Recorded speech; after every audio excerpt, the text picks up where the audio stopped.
Eis a frase essencial para a paz. Estou feliz por você conversar comigo sobre isso. Diga isso à criança imediatamente quando estiverem estressados, irritados, chateados, com vergonha, qualquer emoção perturbadora.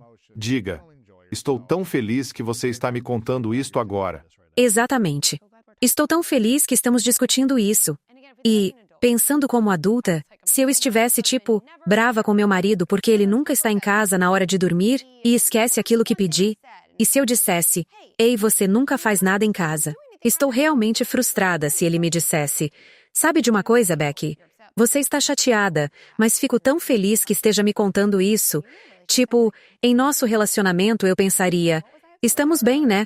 Nem lembro do que estava chateada. Porque o que alguém realmente está dizendo para você quando diz isso é que esse sentimento em você que você está sentindo é real. E eu ainda quero estar em um relacionamento com você quando você está se sentindo assim. Eu ainda te amo, te aceito. É isso mesmo. Nossos filhos devem absorver de nós a resiliência. Meus pais toleram essa parte de mim antes de eu aprender. Nossa. Toleram esta parte de mim. Nossa. Então essa é a primeira frase. Frase 2. Eu acredito em você. Eu sempre digo, se há uma frase que provavelmente seria a mais curativa nas infâncias das pessoas. Nossa. E a que mais constrói confiança desde a infância é isso. E é simples, pois quando você diz a alguém: e se não acredita? Bem, deve-se sempre acreditar em algo, certo? Como dizem, não entrei no time de futebol e nunca mais poderei ir à escola de novo. É tão constrangedor, certo? Não estou dizendo que você não possa voltar à escola nunca mais. Não é nisso que acredito. Acredito em como se sente. E nem precisa dizer, pois apesar das intensas verbalizações dos nossos filhos, ficamos muito envolvidos em suas palavras. Sim. Eles representam um mundo. Nós acreditamos no mundo. E mesmo que eu nunca mais vá à escola, eu diria que acredito que seja tão ruim assim, porque eu acredito. De fato é. Ele está naquele banco. Especialmente se alguém dessa idade não tem habilidades de resiliência emocional, ainda está desenvolvendo-as e não aprendeu a gerenciar essas emoções, então... Sim. É assustador. Se meu filho diz que é o único sem receber um livro avançado, enquanto ganhou um ilustrado e todos os demais leem livros complexos, é fácil responder: não deve ser o único. Isso me apavora, pois dizemos isso frequentemente a eles. Eu não acredito em você. Se nos perguntamos por que as pessoas desconfiam das emoções, é porque elas já receberam, não uma, mas repetidamente, a mensagem de conhecerem seus sentimentos menos que os outros. Ou engula o choro, não é nada demais, menosprezando as emoções deles. Exatamente. Quando penso nisso, acredito em você. Tenho uma filha e 3 filhos. Imagino sempre ela numa situação desconfortável numa festa universitária. Digamos que ela tem 9 anos. Porém, no futuro, aos 20, alguém insiste: volte comigo. E se ela quiser? Ótimo. Mas digamos que ela não queira. Sim. Você conhece aquelas situações e pensa: não é grande coisa. Eu quero que os pensamentos dela sejam assim. Eu tenho um histórico de outras pessoas sabendo o que estou sentindo melhor do que eu mesma? Ou eu quero que ela pense: sei que não quero ir para casa, vou chorar. Eu confio em mim mesma, e essa pessoa está me dizendo que eu quero outra coisa. Mas como essa pessoa poderia saber? Porque eu sei o que estou sentindo, e essas coisas estão completamente relacionadas. E então essa é a segunda frase. Nossa. A terceira frase é simples: me conte mais. Depois, a lista foi afixada no mural. Espera, então todos estavam lá? Meu Deus, sim. Suponhamos que eu soubesse do interesse do meu filho por alguém. Essa pessoa viu quando você, empolgado para entrar no time de futebol, falhou. Assim, enriquecendo a história. Nos momentos de sofrimento do meu filho, ele se sentiu sozinho, mas agora me insiro em cada um, adicionando conexão e crença. E aqui está a questão do banco. Na minha experiência, quando você passa por isso, seu filho sai do banco antes de você todas as vezes. Sério? E para onde vão agora? Quando precisam de você, eles retornam e você os encontra em outro banco. Interessante. Então eles sairão mais rápido do banco das emoções se você passar por uma ou todas essas 3 perguntas ou frases, certo? Sim, saímos. Não basta dizer algo. Por exemplo, ao cuidar do meu filho, digo: acredito em você, conte-me mais. reagirão surpresos. Ouvisse isso onde num podcast? Isso é inútil, certo? Processamos intenção e tom antes da linguagem, que deve ser genuína. Não é mágica. Não sei quando as crianças superam emoções que todos sentimos por algum tempo. Entretanto, compreendo a preocupação dos pais em aprisioná-las nisso. Problemas surgem mais do sentimento de solidão com as emoções do que das próprias emoções. Sentir-se sozinho nos traz problemas. Mantém-nos presos. Interessante. Estamos presos por estarmos sozinhos.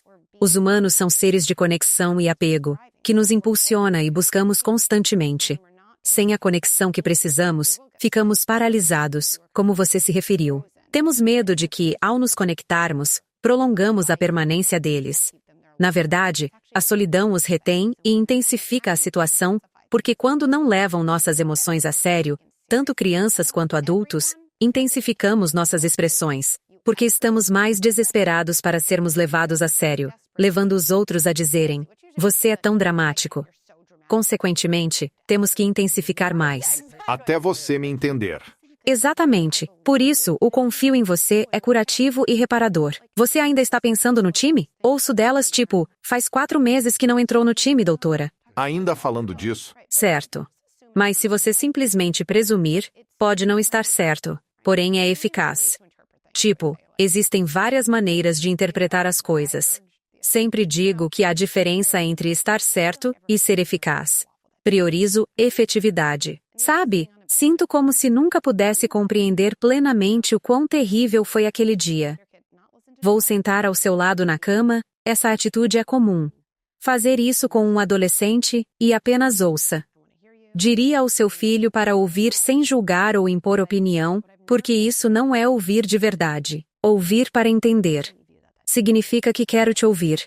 Posso pedir esclarecimentos, mas o que nunca disse, e deveria, é que acredito em você que aquele dia foi tão ruim quanto você relatou. Não um ruim normal. Não como se o sorvete da casquinha favorita tivesse caído. Muito pior. Sinto que os pais diriam: "Meu filho realmente começou a chorar ou algo se libertou nele e eles amolecerão." No fundo, estamos desesperados para ser acreditados.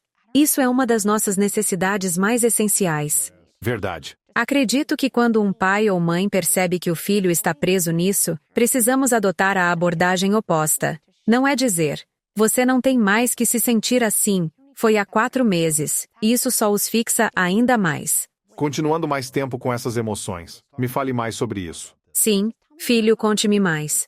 Não devo ter entendido alguma coisa. É útil ter uma linguagem. Eu não diria isso ao meu filho, mas vamos cronometrar isso.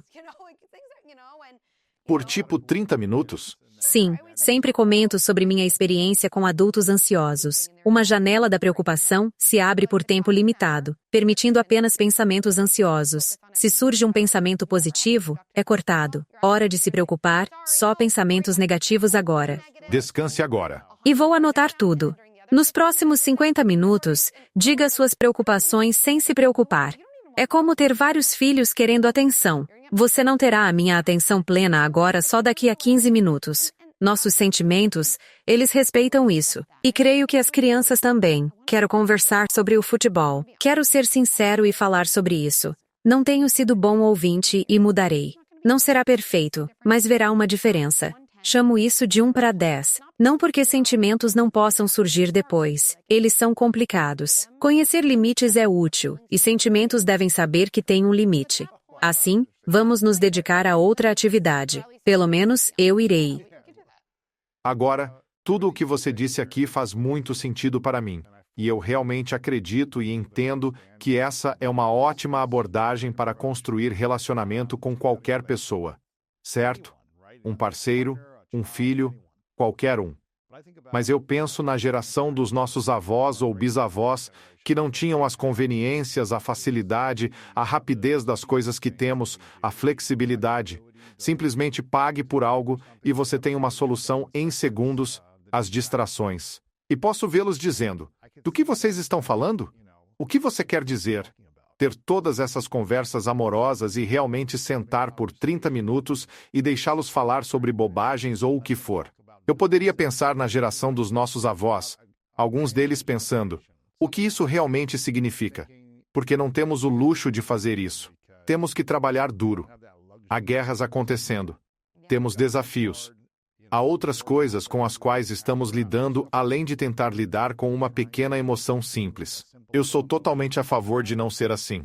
Eu sou totalmente a favor de ter conversas amorosas e vulneráveis. Mas, novamente, o que estou ouvindo você dizer é que aprender como preparar indivíduos para serem resilientes vai ser uma das maiores habilidades que eles podem aprender. Mas parece que é realmente difícil nos dias de hoje criar crianças resilientes que se tornem jovens e adultos com toda a facilidade, flexibilidade e distrações que temos. Você está certíssimo. É difícil. Isso intensifica a pergunta dos pais. Onde está minha escola, os recursos? Pois é um mundo complexo. Então eu digo algumas coisas. Se alguém disser, Becky, isso não faz sentido, será como falar sobre sentimentos do futebol para sempre. Não me daria o trabalho de argumentar. Sendo extremamente curiosa, pensaria, isso conduziria a quê? Do que você teme? O que perderíamos? Ah, bom ponto. Ou, vejo dessa forma. Nada supera meu apreço pelo debate com quem discorda de mim. Não por encarar como disputa, mas pelo muito que aprendo. Respeito profundamente quem não compartilha dessa visão. Acredito que, entre gerações, sentimentos foram vistos como fragilidade, o que vejo como um absurdo. Refletindo sobre meu estilo e abordagem, nunca me considero frágil ou mole, descrições frequentes por adotar a parentalidade gentil. Conceito que muitos questionam sua definição. Gentil está entre as últimas na lista de adjetivos que eu usaria para me descrever. Isso não significa que não exista um meio termo. Mas, gentil, mole, definitivamente, não sou eu. Certo? Isso simplesmente não é o meu estilo. Não é a minha abordagem. Qual o seu estilo parental? Se eu tivesse que nomear isso, embora não goste de rotular, seria algo como firmeza, certo? Para mim, firmeza é conectar-se com alguém e permanecer conectado consigo mesmo. E a ironia, o que acho interessante, é que sentimos antes de pensar. Nossos sentimentos nos dão informações básicas sobre sobrevivência, perigo e necessidades. É assim que nosso sentimento funciona. A raiva é um sentimento que a maioria de nós não aprendeu a gerenciar. Isso é uma conversa diferente. Mas a raiva é um sentimento que lhe diz o que você precisa. Isso é informação útil para viver uma vida alinhada com seus valores. Sentimentos sendo fragilidade. Sinto que alguém disse isso há milhares de anos, e por algum motivo, isso simplesmente não faz sentido para mim. É a primeira coisa. Que primeira coisa em um circuito é frágil? É primordial. É literalmente primordial. Agora, a maioria de nós não foi criada para gerenciar nossas emoções. Mas a maneira como vejo desde o início é que as crianças nascem com todas as emoções e nenhuma das habilidades para gerenciá-las. Nossa. E por gerações nós dissemos que as emoções são o problema. A falta de habilidades é o problema. Certo. As emoções nos dominam diariamente e habitam em nós. Não dá para se livrar, então se junte a elas. Só justificamos nossos sentimentos para não parecermos fracos. Pais frequentemente não gostam das emoções das crianças, mas não conseguem controlar as suas próprias. Vamos dizer que meu filho faz birra porque, é típico de crianças pequenas, cortei seu sanduíche de queijo grelhado ao meio. Sim. Ou eu corto em triângulo, não retangular. Não cortou as bordas. Exatamente. Isso é fácil. Agora posso prosseguir.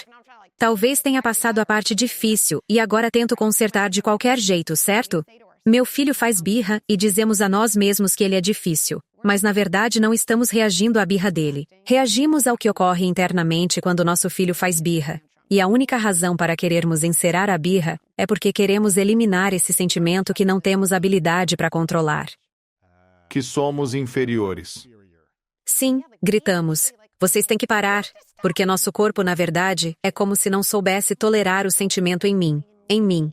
O que de certa forma explica por que tudo volta a não ser nossa culpa, mas nossas habilidades. E a habilidade de curar. Nossa habilidade de curar e envolve reenquadrar percepções. Gostaria que alguém, mais estereotipicamente masculino, afirmasse que emoções não são fraquezas, mas sim resistências. Isso pode ser nosso cerne. E sobre a suposta fragilidade, eu sempre digo: imagine atribuir castigos arbitrários aos filhos. Por exemplo, ao meu filho fazer birra, mando ele para o quarto. Ou sem iPad por uma semana ou sem sobremesa. Isso é fraco para mim. Isso é desespero. Nenhum pai faz isso de um lugar de equilíbrio. Eu sou a CEO da minha empresa. Se um dos meus funcionários se comportasse de alguma forma e eu dissesse, vá para sua sala, e sem almoço por uma semana, você acha que todos ao meu redor diriam, nossa, a Becky está mandando muito bem, tipo que incrível. Pensariam, ela está colapsando diante de nós. Ela está desmoronando. Ela soa como alguém sofrendo. Desesperada. Nossa, foi o que te disseram semana passada? Não. Mas quando questionada sobre isso, respondo que sigo os mesmos princípios. Como líder, às vezes preciso estabelecer limites, tema que amo discutir, já que muitos entendem mal. E, se necessário, conecto-me com o funcionário, por exemplo, se ele me interrompe constantemente. Mas mandar alguém embora ou tirar algo aleatório, não sei por que parece um sinal de uma liderança incrível. Mas é sinal de desespero. E dessa forma, eu acho que esse modo de parentalidade é super fraco. Então, qual é a melhor maneira de, não sei se você quer chamar de punir seus filhos, mas qual é a melhor maneira de incutir uma lição neles, seja através de punição ou de outra coisa? Certo. Você pergunta qual é uma boa punição ou como aplicá-la. Não dou punições, mas consequências. Tanto faz o nome. Limites. Exatamente. Isso reflete por que comecei a escrever. Porque fui treinada de maneira diversa para lidar com os pais. Tudo se baseava em punições, recompensas e elogios. Ou seja, elogiar o bom para incentivar mais coisas boas. Punir ou ignorar o ruim para receber menos dele. Mas será que mulheres realmente respeitam seus parceiros se ganham muito mais? Sim, eu acredito nisso porque já vi muitos exemplos. Conheço várias mulheres que ganham mais do que seus companheiros. Minha mãe ganhava mais do que meu pai.